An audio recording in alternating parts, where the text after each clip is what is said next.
আসসালামু আলাইকুম রহমতুল্লাহি ওবরকাতুহু। সম্মানিত দর্শক, বাংলাদেশের রাজনীতির অঙ্গনে একটার পর একটা অঘটন ঘটিয়ে ফেলা হচ্ছে, ঘটে যাচ্ছে অথবা ঘটানো হচ্ছে,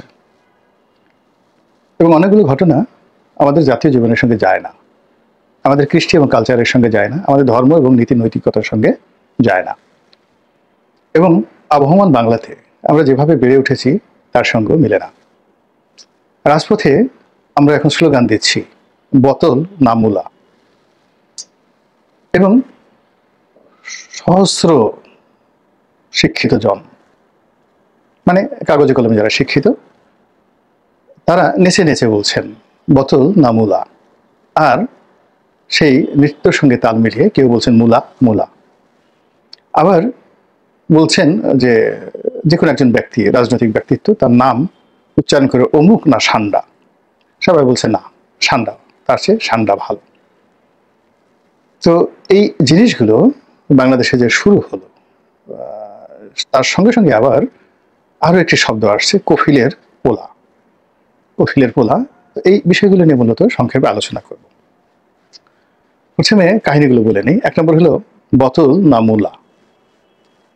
এখানে সরকারের একজন উপদেষ্টা, যাকে কিনা doctor Mohammad Yunus master mind হিসেবে পরিচয় করে দিয়েছেন, অতি সম্প্রতি জগন্নাথ বিশ্ববিদ্যালয়ের ছাত্র এবং ছাত্রী এবং শিক্ষকরা তাদের কিছু দাবি দেওয়া নিয়ে তারা যমুনার সামনে ভিড় করে।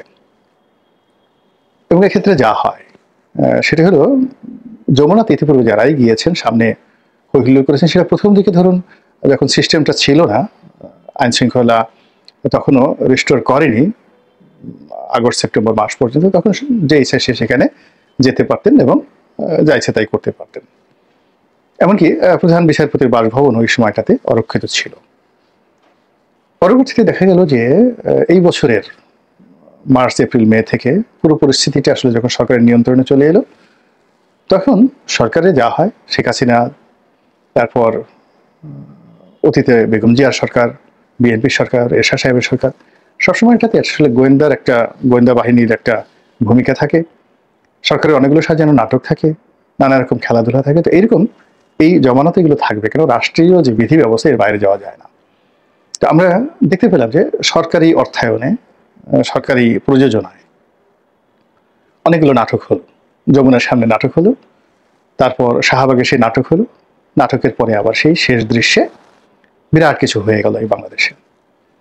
তো এগুলো দেখে অনেকেরই আকাঙ্ক্ষা জাগলো যে ওরা যদি পারে আমরা কেন পারবো না, আমরা তো সংখ্যায় অনেক অনেক বেশি।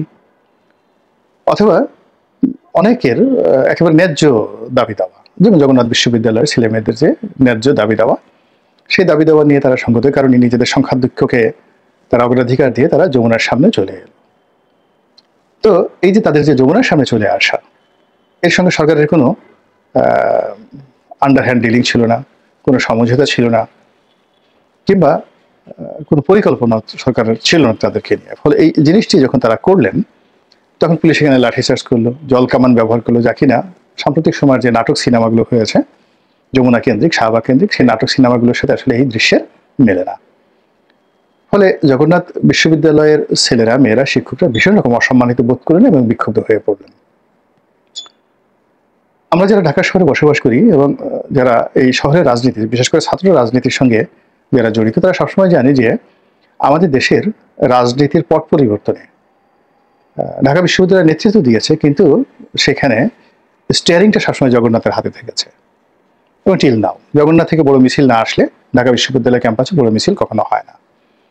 এবং এই দেশে জগন্নাথ যখন কলেজ ছিল, ঠিক সেই সময় থেকেই এখানে এমন অনেক কিছু ঘটেছে, অনেক ঘটনা ঘটেছে, যা কিনা পুরো দেশের রাজনীতিকে প্রভাবিত করেছে, নিয়ন্ত্রণ করেছে। তো সেই ঐতিহ্যবাহী জগন্নাথ কলেজ যখন জগন্নাথ বিশ্ববিদ্যালয় হয়ে গেল, এখন গ্রেডিং এর দিক থেকে বাংলাদেশে এটি দ্বিতীয় শ্রেষ্ঠতম বিশ্ববিদ্যালয় ঢাকা বিশ্ববিদ্যালয়ের পরে। এবং কিছু কিছু সাবজেক্টে জগন্নাথের ছেলেমেয়েরা আসলে ঢাকা বিশ্ববিদ্যালয়ের চেয়ে ভালো করেছে।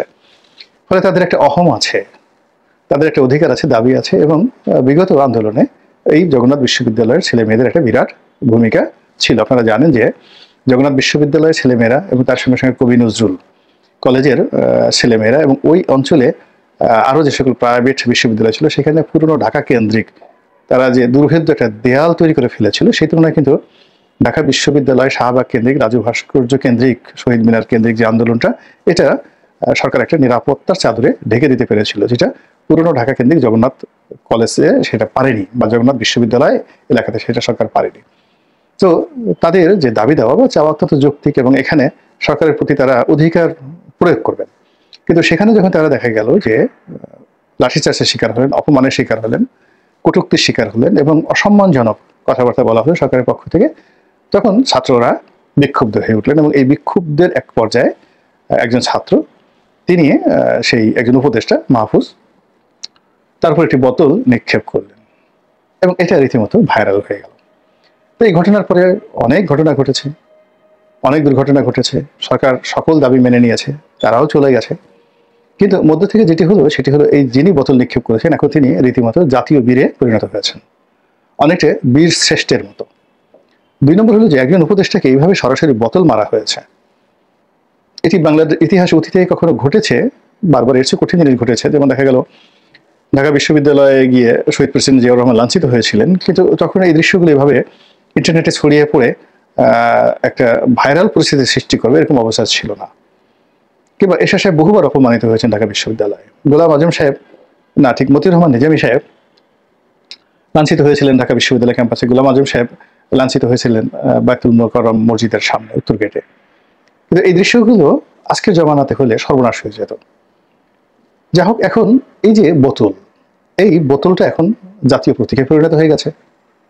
আর জনাব মাহফুজকে যে বোতল মারা হয়েছে, এই ভদ্রলোককে রীতিমতো এখন তার জীবনকে হারাম করে দেওয়া হচ্ছে নানা রকম কটূক্তি করে, নানা রকম কথাবার্তা বলে। আর এটাকে নতুন আঙ্গিক দিয়েছে জগন্নাথের ছাত্রছাত্রী, বিশেষ করে একজন টেলিভিশনের প্রিয় মুখ রয়েছে দীপ্তি চৌধুরী, চ্যানেল আয়ের সেই দীপ্তি চৌধুরীকে আপনারা জানেন।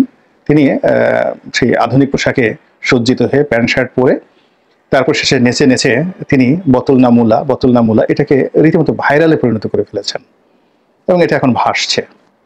তো এখন বাংলাদেশে ধরেন ঘরে বাইরে, অফিস আদালতে, দেবালয়ে, ইবাদতখানায়, সব জায়গাতে এই বোতল মুলা দীপ্তি চৌধুরী, জগন্নাথের সেই বীরশ্রেষ্ঠ বা বীরুত্তম, সেই প্রসঙ্গগুলো আসছে, যেটা আমাদের রাজনীতিতে কখনো ঘটে নাই। এগুলো এক। 2 নম্বর হলো যে সান্ডা, কফিলের ছেলে। সংগতির কারণে এখানে যেটি হচ্ছে, মিস্টার মাহফুজকে নিয়ে নানা রকম ব্যঙ্গ কার্টুন তৈরি করা হচ্ছে। শেখ হাসিনার জন্য যেভাবে একটা ডাস্টবিন তৈরি করা হয়েছিল, ওইরকম একটা ডাস্টবিন তৈরি করে মাহফুজের ছবি সেখানে দিয়ে সেখানে বোতল নিক্ষেপ করা হচ্ছে, এবং আমাদের দেশের বহু মানুষ এটা খুব আনন্দ নিয়ে, উৎসাহ নিয়ে দেখছে। আর যারা ওখানে বোতল নিক্ষেপ করে সফল হতে পারছেন, মনে হচ্ছে যে তারা বিশ্ব জয় করে ফেলেছেন। চন্দ্র অভিযানে তারা নীল আর্মস্ট্রংয়ের কাছাকাছি পৌঁছে গেছেন, কিংবা মহাকাশে প্রথম মেজর ইউরি গ্যাগারিন, কিংবা ভ্যালেন্টিনা তেরেস্কোভা যে প্রথম মহাকাশে গিয়েছিলেন, বা প্রথম যে কুকুরটি অমর হয়েছেন, লাইকা নামক যে কুকুরটি মহাশূন্যে গিয়ে, ঠিক ওইরকম কেউ যদি সেই একটা ডাস্টবিন, যেখানে ডাস্টবিনের উপরে মাহফুজের ছবি আছে, তার মধ্যে একটা বোতল সে নিক্ষেপ করতে পারে, এবং বোতলটা ঠিক ডাস্টবিনের মধ্যে গিয়ে পড়ে, সে মনে করছেন যে তিনি বিরাট কিছু করে ফেলছেন। এখন তার পক্ষে মন্ত্রী হওয়া, উপদেষ্টা হওয়া, প্রধানমন্ত্রী হওয়া, রাষ্ট্রপতি হওয়া এটা কোনো বিষয়ই না। তিনি বোতল মেরেছেন, বিশাল ব্যাপার, একদম ডাইরেক্ট। তো এই এরকম হলো যাকে বলা হয় বোতল নিয়ে ঘটনা ঘটছে। আরেকটা হলো সান্ডা। তো বলছে মাহফুজ না সান্ডা, তো সান্ডা হলো সৌদি আরবের গুইসাপ আকৃতির একটা প্রাণী। এটা বাংলাদেশের গুইসাপের মতো নয়। এটাকে সৌদি আরবের যারা লোকজন তারা খায়, লালন পালন করে, খামারে পালিত, দেখতে বিকট, বিশ্রী। আমাদের গুইসাপের তো একটা সৌন্দর্য আছে, কিন্তু সৌদি আরবের যে সান্ডাগুলো, এগুলো দেখলে মেজাজ গরম হয়ে যায়। এগুলো যখন হা করে, এর মুখের ভিতরে লাল, জিব্বাটা মানে বিকৃত, এবং লেজটা কুমুরের মতো, পেটটা একেবারে যাকে বলে কি বলবো, গোপাল ভাঁড়ের মতো একটা পেট। তো এইরকম একটা প্রাণী সান্ডা। তো সেই সান্ডা অতি সম্প্রতি বাংলাদেশে ভাইরাল হয়েছে, যে সৌদি প্রবাসী এক ভদ্রলোক, তিনি একটা ভিডিও দিয়েছেন যে দেখুন, মানে তিনি যার অধীনে চাকরি করেন সেখানে, তো ওই দেশে যেটা হয়, যার অধীনে চাকরি করা হয় তাকে কফিল বলা হয়। তো সেই কফিলকে তারা মালিক মনে করে, মাস্টার মনে করে, মাওলানা মনে করে, সবকিছু সেই কফিলের ইচ্ছা মতোই তাকে সবকিছু করতে হয়। তো সেই কফিলকে তারা মাথায় করে রাখেন। সঙ্গত কারণে কফিলের ছেলে মেয়ে স্ত্রী তাদেরকে তারা সম্মান করে। তো এরকম কফিলের এক ছেলে, সে সান্ডার, তার একটা খামার আছে, সান্ডা সে পোষে। তো ওইরকম একটা সান্ডা কে নিয়ে একটা ছোট রিল তৈরি করে সেই সৌদি প্রবাসী যে ভাই তিনি বলেছেন, দেখুন আমাদের কফিলের ছেলে তার যে সান্ডাটাকে দেখুন, এরকম একটা ভিডিও। এখন সেই সান্ডাকে এনে তার সঙ্গে মাহফুজের তুলনা করা হচ্ছে এবং বলা হচ্ছে আপনি কি চান, সান্ডা চান না মাহফুজ চান? সে বলছে মাহফুজ চাই না। স্লোগানে বলা হচ্ছে আমরা সান্ডা সান্ডা সান্ডা চাই। বোঝার চেষ্টা করেন যে আমাদের রুচি, আমাদের আভিজাত্য, আমাদের চিন্তা চেতনার লেভেলটা কোন পর্যায়ে চলে গেছে যে আমরা আশরাফুল মাখলুকাত একজন মানুষকে সান্ডার সঙ্গে তুলনা করছি। এক, দুই নম্বর হলো সান্ডাকে মানুষের চেয়ে শ্রেষ্ঠতর মনে করছি এবং আমাকে যদি অপশন দেওয়া হয় যে আপনি কোনটা নেবেন, সেটি হলো তারা মানুষের পরিবর্তে সান্ডাকে নিতে চাচ্ছে, এরকম একটা অবস্থা। তো যা হোক, এই যে অবস্থা চলছে এটা এক ধরনের, এটাকে কি বলবো, এক ধরনের বিবর্তন। নেতিবাচক কিছুই বললাম না, শুধু বললাম একটা এক ধরনের বিবর্তন, এবং সেই বিবর্তনটা ভালো নয়, কোনো অবস্থাতেই ভালো নয়। এরপরে যেটি হচ্ছে সেটি হলো কফিলের ছেলে। এখন জনাব মাহফুজ তিনি সরকারের অত্যন্ত গুরুত্বপূর্ণ একজন ব্যক্তি, তো তার বিকৃত ছবি এঁকে তারপর তাকে কফিলের ছেলে সান্ডার মালিক সেই প্রমাণ করার জন্য যা কিছু হচ্ছে এবং যেভাবে মাঠ গরম করছে এবং এগুলো ক্রমশ যেভাবে ভাইরাস আকারে সারা বাংলাদেশে দেখেন ছড়িয়ে পড়ছে, তাতে করে আমাদের মন এবং মস্তিষ্কে এগুলো কিন্তু একটা বিরূপ এবং বিরক্তিকর পরিবেশ পরিস্থিতি তৈরি করে ফেলছে। বোঝার চেষ্টা করুন যে হিউম্যান সাইকোলজি, এখানে আপনি ইতিবাচক জিনিসগুলো যত ঢোকাবেন আপনার সফটওয়্যার সেভাবে ডেভেলপ হবে। নেতিবাচক বিষয়গুলো, মন্দ শব্দগুলো, মন্দ ছবিগুলো আপনি যত বেশি এখানে ঢোকাবেন তত দেখা গেল যে আপনি মন্দ মানুষে পরিণত হবেন, আপনার চিন্তা চেতনা মন্দ হবে এবং আপনার মুখের ভাষাও কিন্তু মন্দ হয়ে যাবে। আমাদের দেশে অনেকগুলো শব্দ, যেমন বেশ্যা, খানকি, তারপরে সিলান, আরও অনেক আজে বাজে শব্দ রয়েছে এবং বিভিন্ন প্রাণীর মানে শাবক হিসেবে তারপরে মানুষকে গালাগাল দেওয়া হয়। তো এগুলো যখন খুব বেশি সমাজে প্রচলিত হয়ে যায় তখন অনেক পীর, মাসায়, কলিয়াল্লাহ তাদের মুখ দিয়েও দেখা গেল যে এরকম বিশ্রী এবং বাজে শব্দগুলো বের হয়ে যায়। তারা সেই অন্যের উপর ক্রোধ ঝাড়ার জন্য নিজেদের মা বোন, নিজেদের আত্মীয় স্বজন যারা মেয়ে রয়েছেন, ছেলে রয়েছেন, তাদেরকেও অনেক সময় দেখা যাচ্ছে যে এই সকল বাজে কথা তারা বলে ফেলেন, অন্যকে ছোট করতে গিয়ে নিজেরাও ছোট হয়ে যান।